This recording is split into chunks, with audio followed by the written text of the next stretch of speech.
Eh bien bonjour à tous, bienvenue dans cette nouvelle vidéo. Alors pour continuer avec les chansons de Queen après Bohemian Rhapsody, voici le solo de We Will Rock You. Donc solo que vous avez forcément déjà entendu, tant la chanson We Will Rock You est vraiment très connue.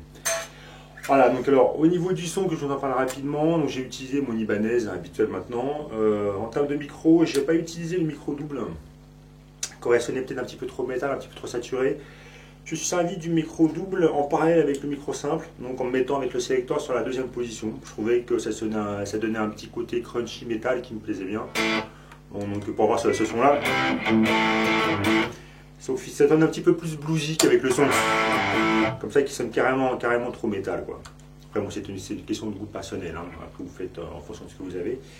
Et pour me rapprocher un petit peu du son, j'ai poussé, avec l'équaliseur, j'ai un petit peu poussé la fréquence à 200 Hz. J'ai poussé à 200 Hz de 3-4 décibels. Bon, j'essaie de me rapprocher au maximum, je ne sais pas si j'ai réussi, vous jugerez, vous me direz ce que vous en pensez. Voilà, bref, donc après avoir parlé du son, donc on va un petit peu rentrer dans le vif du sujet, hein, donc ce solo bien sympathique. Hein. Alors donc, les premières notes en fait, vous pouvez commencer ça avec, vous pouvez vous mettre à la case 9 hein, sur l'accord de sol, vous attaquez la note et vous montez le volume progressivement. C'est ce que j'ai fait dans la vidéo. Bon, j'aurais pu faire une boucle pour éventuellement que la note elle dure plus longtemps, et là bon je me suis pas pris la tête. Hein. On peut avoir un son plus long, je pense que c'est ce qu'ils ont fait dans la version originale, pour un son plus long pour faire monter l'effet Larsen, chose que j'ai pas pu faire dans mon appartement évidemment. Donc vous commencez comme ça, vous pouvez monter le volume progressivement, et ensuite jusqu'à jouer sur un bon gros Do5, pour avoir un bon gros son. Alors je refais un petit peu le départ, comme je vous dis, vous baissez le volume, vous attaquez la note, et vous montez progressivement comme ça. Vous laissez monter le Larsen, je ne peux pas le faire, hein, sinon j'ai les voisins qui vont crier. Do5.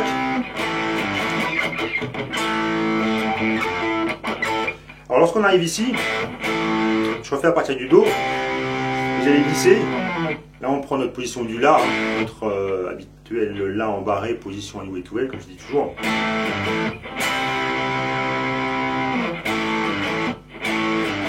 Pour ce passage là, donc là j'ai le La embarré. Là je vais attaquer avec le majeur, la corde mi grave sur la case 3. Je récupère le La.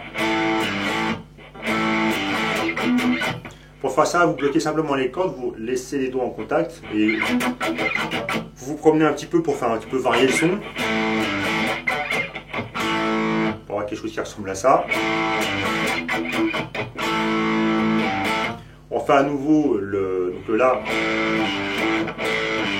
On va à nouveau avec la case 3, comme ce qu'on a fait précédemment. Ensuite, là, on va monter directement sur la case 14. Donc, premier enchaînement. Donc là, on est comme la même position du La, en fait. Sauf qu'on prend l'octave supérieure à la case 14. Donc là, au niveau des cordes, qu'est-ce qu'on a? On a l'accord de La qui sonne à vide, l'accord de Ré qui sonne à la case 14, l'accord de Sol à la case 14, et l'accord de Si à la case 14 également.